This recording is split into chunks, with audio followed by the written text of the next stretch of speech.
Hi friends, welcome to Kerala recipe. நாம் இன்னைக்கு ரொம்ப டேஸ்டான கத்தரிக்காய் வறுவல் பார்க்க போகிறோம். அதுக்கு முன்னாடி நீங்கள் இந்த சேனலில் ஃபஸ்ட் டைம் பார்க்குறீங்கன்னா உங்களுக்கு கேரளா ரெசிபி பிடிக்கும்னா இந்த சேனலை சப்ஸ்கிரைப் பண்ணி வச்சுக்கோங்க. வாங்க வீடியோக்கு போகலாம். அதற்கு நான் ஒரு முழு கத்தரிக்காய் எடுத்து வச்சுருக்கேன். இது ஒரு வகையான கத்தரிக்காய்.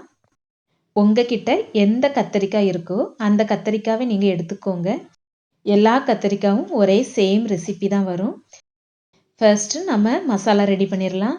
அதற்கு ஒரு பாத்திரத்தில் 1/4 டீஸ்பூன் மஞ்சள் தூள், 1/2 டீஸ்பூன் நார்மல் மிளகாய் தூள், 1/2 டீஸ்பூன் காஷ்மீரி மிளகாய் தூள் எடுத்துக்கிடலாம். உங்ககிட்ட காஷ்மீரி மிளகாய் தூள் இல்லைன்னா மொத்தமாக 2 டீஸ்பூன் நார்மல் மிளகாய் தூள் எடுத்துக்கிடலாம். கூடவே 1/2 டீஸ்பூன் மிளகுத்தூள், 1/4 டீஸ்பூன் கரம் மசாலா, தேவையான அளவுக்கு உப்பு, இது கூட கொஞ்சமாக தேங்காய் எண்ணெய் சேர்த்துக்கோங்க. இது எல்லாத்தையும் நல்லா மிக்ஸ் பண்ணி எடுத்துக்கிடலாம். இனி கொஞ்சம் கொஞ்சமாக தண்ணி ஊற்றி நல்லா பேஸ்ட் பதத்துக்கு நம்ம எடுத்துக்கிடலாம். தண்ணியோட அளவு கொஞ்சம் கொஞ்சமாக சேர்த்துக்கோங்க.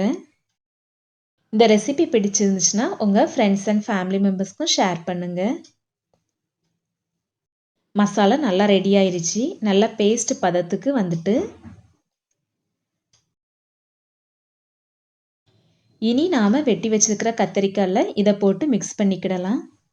கத்தரிக்காவை ரொம்ப ஸ்லைஸாகவும் கட் பண்ணாதீங்க, ரொம்ப தடியாகவும் கட் பண்ணாதீங்க. நார்மல் சைஸாக கட் பண்ணிக்கோங்க.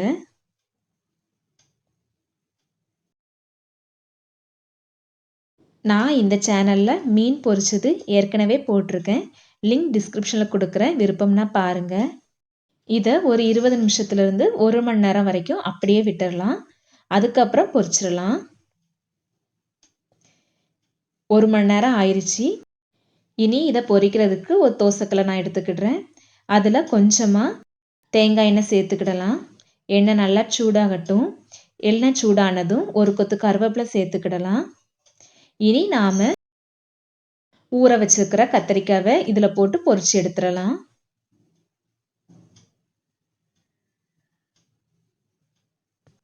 ரொம்ப டேஸ்டான ரெசிபி.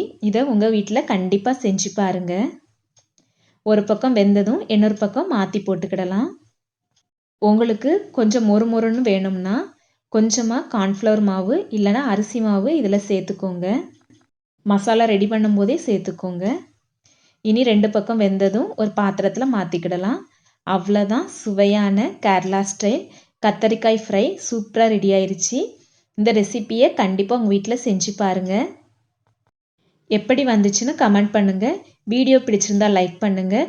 அப்படியே கேரளா ரெசிபி சேனலுக்கு சப்ஸ்கிரைப் பண்ணி வச்சுக்கோங்க.